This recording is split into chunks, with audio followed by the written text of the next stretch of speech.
ভারতে ইলিশের রপ্তানি মূল্যের চেয়ে দেশের বাজারে দাম বেশি। আবার রপ্তানির অনুমতি পাওয়া ব্যবসায়ীরা বেশি দামে ইলিশ কেনেন দেশের বাজার থেকে।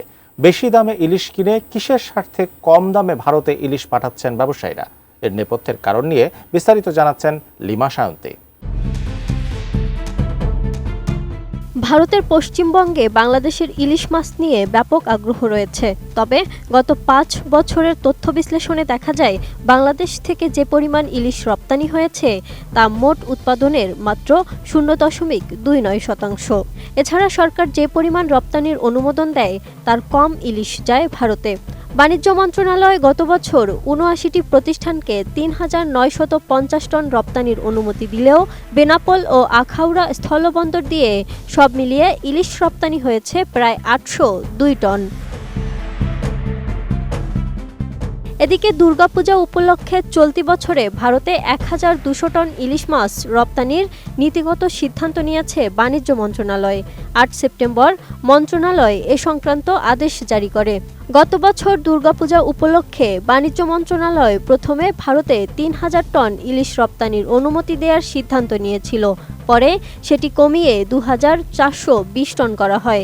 সেই তুলনায় এবার বাংলাদেশ থেকে ভারতে অর্ধেক ইলিশ রপ্তানির অনুমতি দেওয়া হয়েছে। নোভা এলইডি টিভি, ঝকঝকে ছবি, নিখুঁত শব্দ, ৫ বছরের ওয়ারেন্টি। নোভা মানে সঠিক মান, নিশ্চিত সেবা। কিন্তু কি করে বেশি দামে ইলিশ কিনে কম দামে রপ্তানি করছে ব্যবসায়ীরা? এর পেছনের কারণই বা কি? উত্তর খুঁজতে গিয়ে কম মূল্যে ইলিশ রপ্তানির পেছনে হুন্ডির খেলা চলছে বলে মনে করছেন ব্যবসায়ী এবং বিজ্ঞজনরা। বাণিজ্য মন্ত্রণালয় রপ্তানির ক্ষেত্রে এবার প্রতি কেজি ইলিশের ন্যূনতম রপ্তানি মূল্য নির্ধারণ করেছে ১,৫২৫ টাকা। আর রপ্তানির জন্য নির্ধারিত সাইজ হচ্ছে ৯০০ গ্রামের এলসি সাইজ ইলিশ। এক্ষেত্রে দেশের প্রথম সারির সংবাদ মাধ্যমের প্রতিবেদনগুলো বলছে, বরিশালের পোর্ট রোডের পাইকারি মৎস্য অবতরণ কেন্দ্রে গত বৃহস্পতিবার ৪২ কেজি এলসি সাইজের ইলিশ বিক্রি হয়েছে, যার বাজার মূল্য ছিল ৭৬,০০০ টাকা। সে হিসেবে প্রতি কেজি ইলিশের পাইকারি দাম দাঁড়াচ্ছে ১,৭৮৮ টাকা। কিন্তু ভারতে রপ্তানি করা হচ্ছে প্রতি কেজি আরও ২৬০ টাকা কমে। আর এটা কি করে সম্ভব তা নিয়ে বারবারই জনমনে প্রশ্ন উঠছে। প্রতিবেদন বলছে, বিষয়টি নিয়ে বরিশালের পোর্ট রোড ও বরগুনার পাথরঘাটা মোকামের একাধিক ব্যবসায়ী এ বিষয়ে কথা বলেছেন।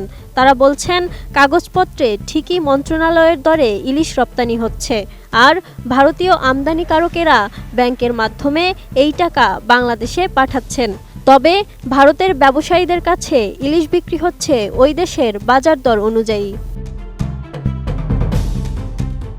এসব ব্যবসায়ীরা আরও বলছেন, এই বাড়তি টাকা ভারতীয় ব্যবসায়ীরা নগদ বা হুন্ডি নেটওয়ার্কের মাধ্যমে বাংলাদেশি রপ্তানিকারকদের ফেরত পাঠাচ্ছেন। ফলে কাগজপত্রে লোকসানের মতো দেখা গেলেও বাস্তবে বাংলাদেশি ইলিশ রপ্তানিকারকেরা অবৈধ পথে বাড়তি অর্থ পাচ্ছেন। Lima Sayanti, desk report, ATN news.